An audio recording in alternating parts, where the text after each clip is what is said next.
Seguramente os acordáis que hace unas semanas contábamos que a la Tierra solo le quedaban 1.750 millones de años, que parecen muchos, pero en realidad lo son, antes de que el Sol haga nuestro planeta inhabitable. Y aquel día en la tertulia de las 10 estuvimos hablando de lo difícil que es imaginar estos periodos de tiempo tan larguísimos, y de lo breve que en comparación con la historia de la Tierra, por ejemplo, es la existencia de la especie humana. Y aquel día Alberto Aparici nos propuso que si queríamos imaginar estas cosas era mejor reducirlas a algo que conozcamos. Por ejemplo, podríamos comprimir toda la historia de la Tierra en un año y entonces preguntarnos hace cuánto que existimos los humanos sobre la Tierra. Entonces le ha debido de gustar a Alberto el método, porque hace un par de días me dijo que hoy venía dispuesto a contarnos esta historia completa, o sea, la historia de nuestro planeta convertida en un año. Hola Alberto, buenas tardes. Hola Carlos, muy buenas tardes. ¿Te gustó, efectivamente, te gustó la idea? Me pareció una idea graciosa, la verdad. Sí, está bien, a mí me parece bien. Y podemos utilizarla hoy para tratar de solventar este problema de los grandes números, ¿no? Nosotros hablamos a veces de los dinosaurios estuvieron sobre la Tierra 140 millones de años, pero ¿eso qué narices es, no? O sea, ¿cómo lo comparamos? Realmente nuestro problema es que estamos usando unidades que son demasiado humanocéntricas, ¿no? Estamos usando unidades como el año, en la que se miden nuestras vidas, pero en las que no se mide, pues, la historia de una especie animal o la historia de la Tierra, ¿no? Ajá. Entonces, hoy vamos a hacer completamente lo contrario. Vamos a contar esta historia desde el punto de vista de la Tierra. Y solo al final llegaremos a nosotros y entonces sí que veremos con perspectiva quiénes somos y más o menos dónde estamos en este planeta en el que habitamos. ¿Cuánto pintamos realmente en la historia del planeta? Exacto. Venga, entonces, ¿cómo empieza la historia? O sea, los primeros días del mes de enero, diríamos, ¿no? El mes de enero, primeros días de enero hasta Reyes, por ejemplo, de nuestro planeta. ¿Cómo fueron? Bueno, pues en los primeros instantes la Tierra es lo que os podéis imaginar, ¿no? Es un planeta recién formado, acaban de hornearlo y se ha formado porque muchos pequeños cuerpos del tamaño de un asteroide, de un cometa, se han juntado y han dado lugar a algo más grande, ¿no? Entonces, durante sus primeros días, la Tierra estaba fundida. Básicamente, la Tierra era un océano de magma, ¿vale? Pero no tardó demasiado en enfriarse. En el pasado creíamos que iba a tardar bastante, pero ahora pensamos que más bien tardó muy poco. Que hacia el 10 de enero... El 10 de enero de ese año, la superficie ya era sólida. Bueno, la verdad es que no tenemos rocas de esa época, pero sí tenemos pedacitos de mineral incrustados en el interior de rocas que se formaron luego y podemos analizar esos pedacitos de mineral, ver su química y ver también otras propiedades. Otro día hablaremos de cómo se datan estas cosas. Y ver que en esa época, en el 10 de enero del año terráqueo, ya teníamos minerales sólidos sobre la Tierra, aunque luego se rompieran y acabaran formando parte de otras rocas. Del resto del mes de enero sabemos más bien poquito. El resto del mes de enero poco. Poca cosa. De febrero.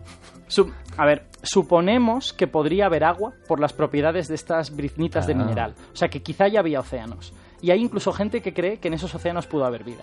Pero no tenemos ninguna prueba más allá de estos pequeños indicios, ¿no? Estamos en febrero, entonces, ya. Estamos en febrero. Febrero fue un mes complicado, francamente. Porque en todos los planetas del sistema solar interno se vieron sometidos a un bombardeo por una multitud de asteroides o de cometas, no sabemos muy bien de qué, pero a un ritmo completamente demencial, ¿no? En la Tierra calculamos que pudo haber hasta un impacto grande por siglo. A lo mejor no un impacto como el que destruyó a los dinosaurios, pero sí un impacto que sería capaz de borrar de la faz de la Tierra una ciudad, si las hubiera habido en aquella época, que no las había. Este episodio tan violento tiene un nombre, se llama el Gran Bombardeo Tardío.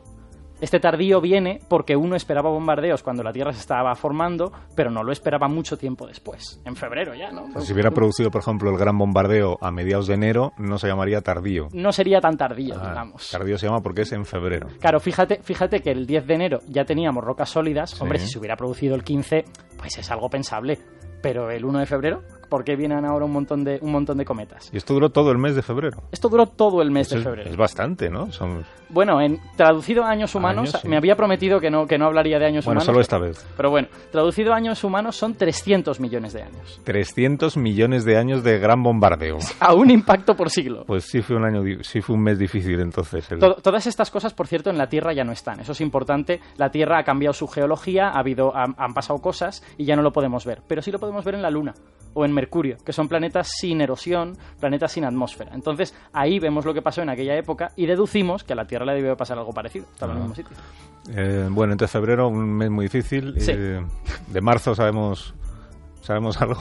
De marzo sabemos bastantes cosas. Es uno de los meses más importantes de este año de la Tierra, porque en el mes de marzo apareció la vida. apareció la vida. Sí, tenemos evidencias bastante buenas de que en la segunda mitad del mes de marzo ya había algún tipo de bacteria primitiva sobre la Tierra.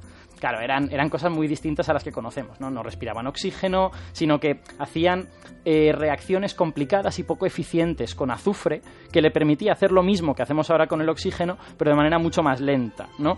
Además, en aquella Tierra ya no había tanto oxígeno como ahora, de hecho apenas había nada, y sin embargo sí había mucho azufre, porque había muchos volcanes y estaban pasando todo tipo de cosas. Era una Tierra muy diferente. Habría sido venenosa para nosotros hoy en día, pero para ellas era el entorno adecuado, ¿no? Todo lleno de azufre. A mí me gusta el azufre, pues fantástico. Es el comienzo de la vida, es un mes importante entonces, el mes de marzo. Muy importante. ¿En abril?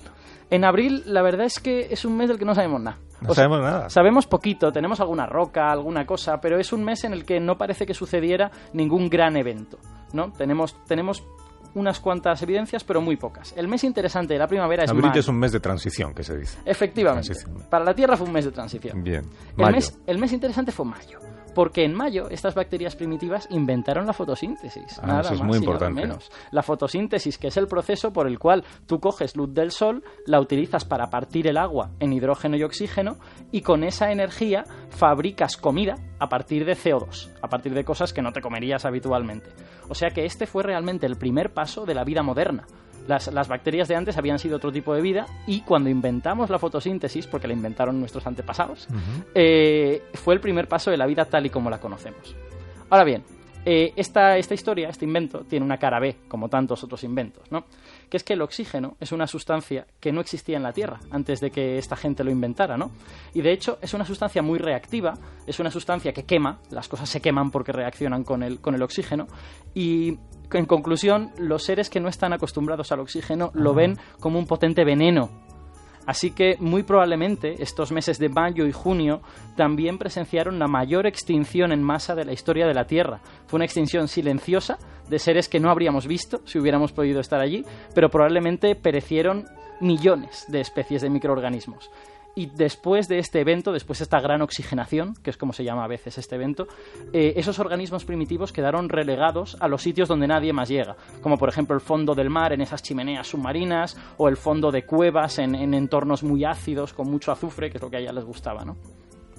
Pues sin darnos cuenta nos hemos plantado en junio, o sea que ya Pues nos hemos ventilado la mitad de la historia de la Tierra. Así es. ¿Y cuánto falta para que aparezca algo de vida, pero que no sean bacterias, sino una cosa así más parecida a lo nuestro?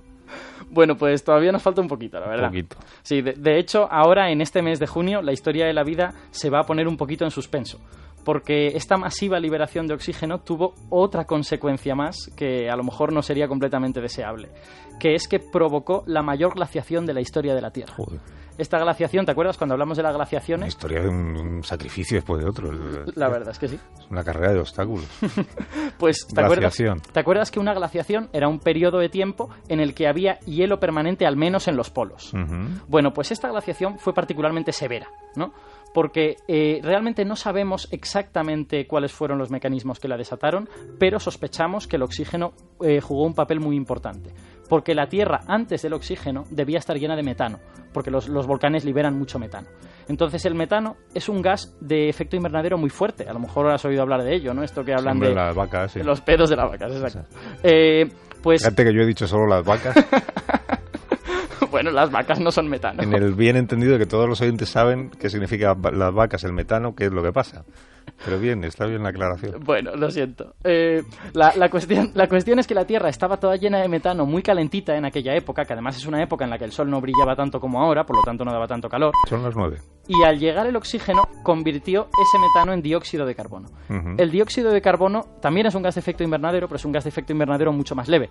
Con lo que cuando todo el metano se transformó en CO2, la temperatura de la Tierra bajó drásticamente de manera global, ¿no? De manera que tenemos todavía algo de controversia respecto a qué regiones de la Tierra afectó esta glaciación, pero la verdad es que hay gente que ha encontrado depósitos relacionados con glaciares en latitudes que en aquella época parece que eran ecuatoriales. Con lo que no sería de extrañar que toda la Tierra, durante esta glaciación huroniana, estuviese cubierta de hielo desde los polos hasta el Ecuador. Fuera una tierra bola de arena. ¿Y cuánto duró la glaciación? Bola de nieve. ¿Cuánto duró esta glaciación huroniana? Pues ya me vuelves a hacer hablar en años humanos. Es verdad, perdón. Duró un mes, más o menos, en tiempo terráqueo, lo cual quiere decir, ya lo hemos dicho antes, 300 millones de años de glaciación. Bueno, que son las 9, pues estamos a mitad de la historia de la Tierra, así que otro día me vas a tener que contar lo que nos queda. Vale, me parece que son perfecto. los otros 6 meses. Eso es. ¿Y en qué momento de esos 6 meses aparecemos nosotros? Que me está dando la impresión de que es muy tarde, claro, es muy hacia Navidad. Yo te diré que es después de junio. No, eso claro, es después de junio, pero más tirando hacia... Y después de septiembre. Y después de octubre. Pues eso, más tirando hacia el Día de Difuntos, el Día de los Santos. Qué interesante. Bueno, así se ven las cosas con otra perspectiva. Oye, adiós, Alberto, que el viernes que viene seguimos, ¿no? Muy bien, sí. El viernes que viene... el año terráqueo. Exacto, la segunda parte del año. Qué interesante. Adiós, cuídate. Hasta luego. Que tengas un feliz fin de semana.